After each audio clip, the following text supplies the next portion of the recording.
आज Indian market में जो हुआ वो ऐतिहासिक है। चांदी पहली बार 2 लाख प्रति किलो के पार चली गई है। हाँ, आपने सही सुना, चांदी 2,510 रुपए किलोग्राम पर ट्रेंड कर रही है। और सिर्फ चांदी ही नहीं, सोना भी नए रिकॉर्ड हाई पर पहुंच गया है। 1,34,966 रुपए प्रति 10 ग्राम, यानी दोनों की कीमत एक साथ फट गई है।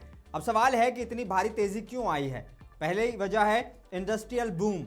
Solar panel, electric vehicle, semiconductor, हर सेक्टर में चांदी की 2 गुनी और 3 गुनी मांग बढ़ चुकी है।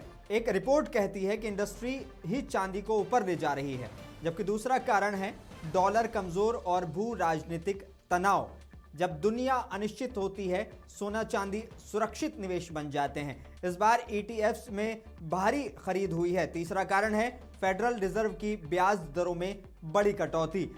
जैसे ही रेट कट हुआ, सोना चांदी की कीमतों में विस्फोट हो गया।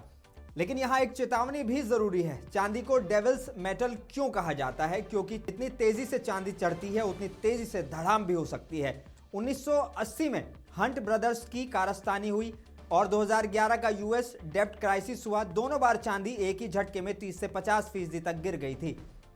तो क्या ये तेजी टिकेगी?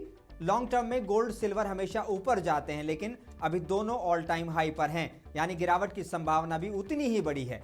निवेश कैसे करें, यह बड़ा सवाल है। तो एक्सपर्ट्स का कहना है कि अगर फोमो हो रहा है, फिर भी एक साथ भारी निवेश ना करें। धीरे धीरे गोल्ड सिल्वर ETF में SIP की तरह पैसा लगाएं। गिरावट आएगी तो औसत प्राइस कम होगा और अगली तेजी में आपको ज्यादा फायदा मिलेगा। अगर आपको ऐसे आर्थिक डीप डाइव एनालिसिस पसंद आते हैं तो इस वीडियो को लाइक कीजिए, शेयर कीजिए और मुंसिफ टीवी को फॉलो करना ना भूलें।